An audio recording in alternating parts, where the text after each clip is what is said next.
The air buzzed with excitement, laughter echoed through the courtyard.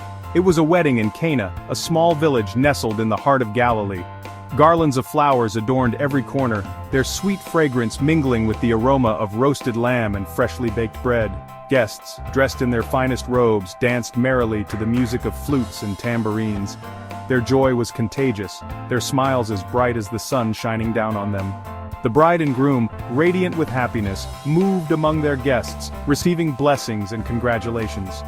The wedding at Cana was a celebration of love, a testament to the joy of new beginnings.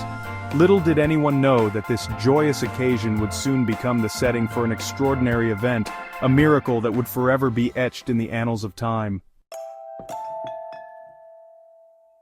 Among the guests were Mary, the mother of Jesus, and Jesus himself, along with his disciples. Mary, a woman of deep faith and quiet strength, was a close friend of the family hosting the wedding. Her presence brought a sense of warmth and serenity to the celebration. Jesus, with his aura of gentle authority and compassionate eyes, was a captivating presence. His words, though few, held a wisdom that resonated deeply within those who heard them.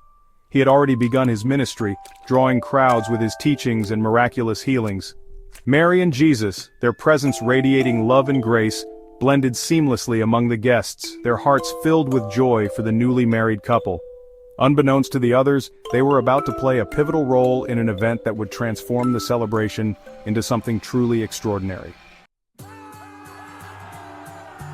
As the hours passed and the festivities continued, a shadow of concern crept over the joyous atmosphere. The unthinkable had happened. The wine had run out. In those times, running out of wine at a wedding was a social disaster, a sign of poor planning and a cause for great embarrassment for the host. The host, a kind and generous man, was mortified. His face paled as he realized the gravity of the situation. The joyous music began to feel out of place, the laughter strained. The festive mood, once so vibrant, began to dwindle, replaced by an uncomfortable silence. Mary, ever observant and compassionate, noticed the host's distress. She approached him discreetly, her heart filled with concern. "They have no wine," she whispered, her voice laced with empathy for his predicament. Knowing that Jesus had the power to help, she sought him out, her heart filled with a mother's love and faith. Finding him amidst the dwindling crowd, she gently touched his arm, her eyes conveying the urgency of the situation. "They have no wine," she said simply, her voice a mixture of worry and quiet confidence in her son's abilities. Section 5. A surprising request. Jesus asks for water. Jesus listened intently to his mother's plea, his heart moved by her compassion and the host's plight. He knew he could help, yet his response was unexpected. "Woman, why do you involve me?" he asked, his voice gentle yet firm. "My hour has not yet come." Despite his words, Jesus was not refusing his mother's request. He was, in his own way, preparing her and his disciples for the miracle that was about to unfold. Mary, trusting in her son's wisdom, simply turned to the servants and said, "Do whatever he tells you." Her faith was unwavering, her belief in Jesus' power absolute. Jesus then turned to the servants, his gaze filled with purpose. "Fill the jars with water," he instructed, pointing to 6 large stone jars, each holding 20 to 30 gallons, used for the Jewish rites of purification. Section 6. An act of faith filling the stone jars. The servants, though confused, obeyed without question. They had witnessed Jesus' compassion and had heard whispers of his miracles. They filled the large stone jars to the brim, their movements precise and careful, their hearts a mixture of curiosity and anticipation.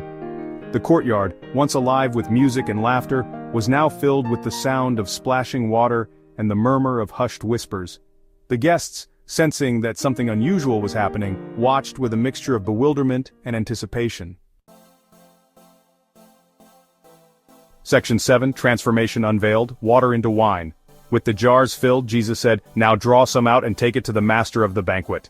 His voice was calm, his demeanor serene, yet the air crackled with unseen energy.